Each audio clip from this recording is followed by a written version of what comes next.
our connections, how we make connections when we're reading.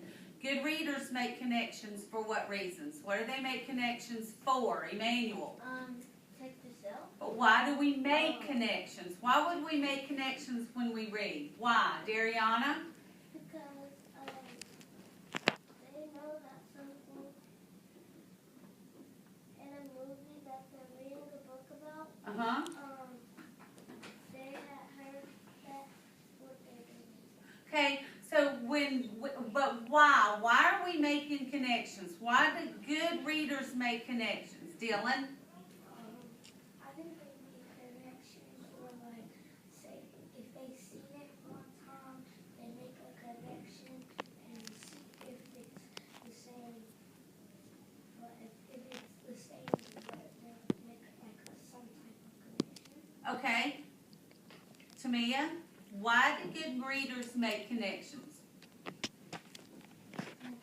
Okay, come on, guys.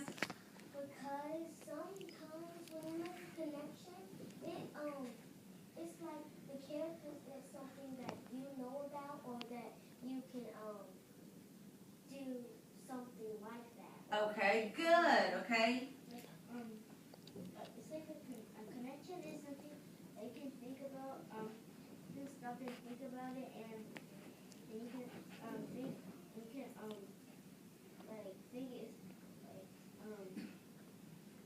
It helps us what? When we make connections, it helps us what with the story? It helps us remember. It helps us better what?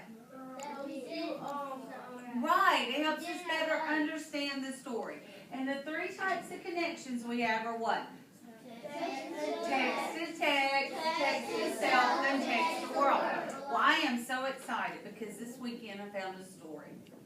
And it is about Michael Jordan. And who is Michael Jordan? Oh, all these hands. Emmanuel, who is Michael Jordan? He's an all-time all-star. He's an all-time basketball star. And why is he so important to Charlotte? Why is Michael Jordan so important to Charlotte, Dylan? Why is he important to Charlotte? He is in charge of the Hornets. Well, guess what, guys? Michael Jordan wasn't always very rich, and he also wasn't good at basketball at one time. And I found this book, and I want you to put your hands down. His coach did tell him one time he wasn't good enough. And I want you to listen because, you know, we've been talking about we have to think we can sometimes, right? We're always not perfect. Sometimes we always don't make that best score in math or reading, especially on those math scores, right? Miss Snuggs sometimes has to fuss. But we always have to think we can. Hold on, Sylvia. So I found this book. We're going to read it today.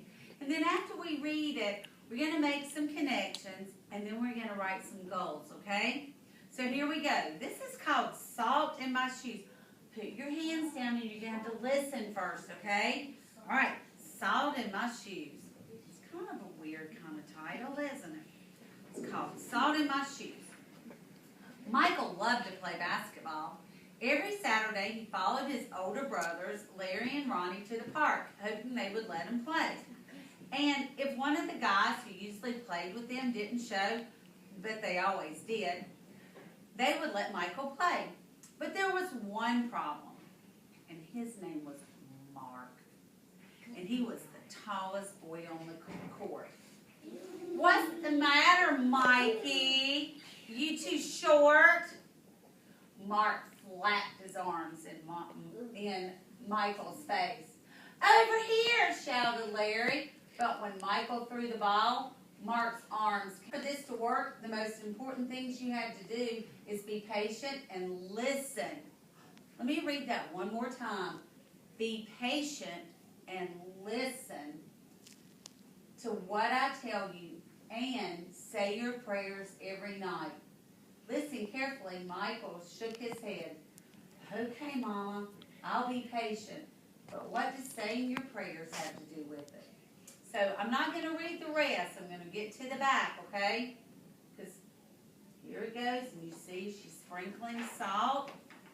He's going to bed. She's coming in, sprinkling the salt. He's practicing. She said, be patient. Say your prayers. There he goes. He's practicing. After 2 months of practicing and waiting and praying, Michael stood. Nothing's happening. 2 more months. Practicing. Nothing's happening. He's getting discouraged, and he goes out and he sits on his front steps. So Daddy went out and sat with Michael. What's wrong, son? You haven't gone to the park with your brothers for a while now. Are you okay?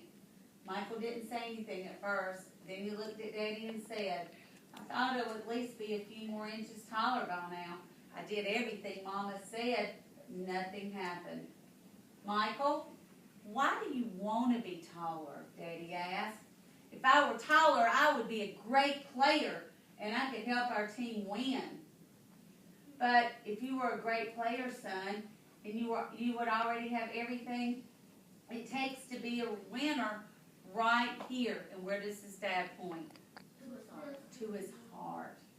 Daddy tapped Michael on his chest. Being taller may help you play a little better, but not as much as practice, determination, and giving your best will. Those are the things that make you a real winner. Mama said salt in his shoes, and Daddy says practice. When Michael, so he decides to go back to the park. When Michael reached the park, the game had started. So he sat on the bench hoping he would get a chance to play, and he did. The game was almost over, and the score was tied when John, one of the guys on Michael's team, fell and hurt himself. There was Michael's chance. Michael joined the team in the huddle as they gathered on the sideline for a timeout. Okay, the game is tied, and all we need is 1 point. Who wants to take the shot? Ronnie asked. He looked in Michael's direction. Feeling more confident than ever, Michael said, I'll do it. When the whistle blew and the game began, Mark began to pick on Michael as usual. Still trying to play with the big boys, huh? Mark taunted. But Michael paid him no attention. Taller or not, he had been practicing, and today he was determined to win. Larry threw the ball in bounds to Michael. Michael caught it, bounced it for a moment, and then took off running. As he approached Mark, Michael shifted to his right. Mark followed, but while he was still shifting, Michael spun to his left. He stepped behind Mark and shot. The ball arched far above the opponent's hands and fell silently through the hoop. 2 points. The game was over. Michael's team had won. It was just as Michael had dreamed. When he realized what he had done, Michael took off running and didn't stop until he reached home. Bursting through the door, he shouted, I did it, Daddy, I did it. I shot right over the tall guy's head and we won the game. Running in behind him, Ronnie and Larry joined the celebration. That's right, little brother, you did it. You won the game for us. Michael remembered the look that Ronnie gave him during the last time out of the game. No, we won the game, but I was the star. So what did it? Do you think it was the salt? What, Dariana, since you have your hand up and I appreciate it, what did it?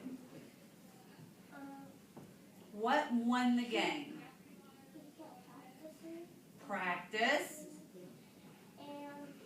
So practice, and what else?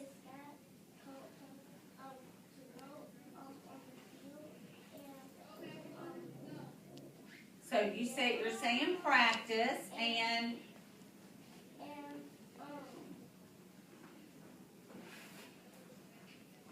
okay, David, what do you think did it? Determination. What does determination mean? If you're determined to do something, what are you? determination. If you have determination, what does that mean, David? He was determined. What does that mean? He thinks he can do it. Is he going to give up? Did Michael give up? No. No. David, what did you just say? He meant it. Exactly. He wasn't going to stop. Did he let Mark tell him no and you're not good enough? Did he let Mark talk him out of it? No. Tamia? I think he believed and prayed about it. Okay, he believed in himself, didn't he? And just like his mom said, so he believed in himself. He prayed about it. He was determined. He practiced. And Christopher? I have a connection about Okay, what is your connection? One time I heard it in a series of Thomas and Friends, and I heard it in a movie. Okay, so Thomas and Friends in the movie. Yes, Emmanuel? Perseverance. Perseverance. That's a big word. What's perseverance? What is it? Don't ever give up. So let's look up at our, it takes practice, determination, and perseverance to get better at something. Does it have to be sports? No. Can it be math? Can it be reading? Can it be writing? Can it be sports? Yes. Now let's go back to the title of this book. Salt in his shoes. Sylvia, put your hand down for 1 minute. Salt in his shoes. Do you think the salt had anything to do with it? No. No. But do you think by his mom maybe telling him that she helped him along? Yeah. How many of you have a lucky rabbit's foot? Anybody? A 4-leaf clover? Yeah. Does that sometimes help you feel lucky? Does it? Benny, it doesn't help you feel lucky at all? No? Do you have anything that makes you feel lucky? How about that Lego set you just got? Yeah, sometimes? All right, here's what we're going to do. I've got some strips of paper, and we're going to make a chain in here. Okay? So we're going to make a chain. You're going to go back, and Debbie on, thank you. We're going to write down how we can make connections to anything that just happened. Okay? It can be a text to text. Did anything in here? Maybe you've been practicing basketball. Does it have to be basketball? No. Could it be a sport? Yes. Sure. So we're going to be text to text, text to world. Maybe something in here made you remember something from a movie or a text to movie, world. Okay? So you're going to go back. Okay? I'm going to be pulling some of you. We're going to work together. Okay? And we're going to put our chain together. And we're going to see how long our chain can get with our connections. Okay? So when I clap, you're going to move. And we're going to see how quietly we can move. Are you ready? All right, ready?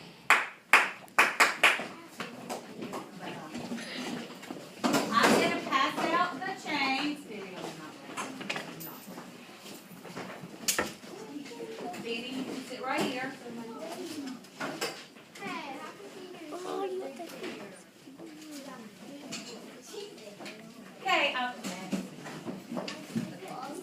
Okay, here's your chains.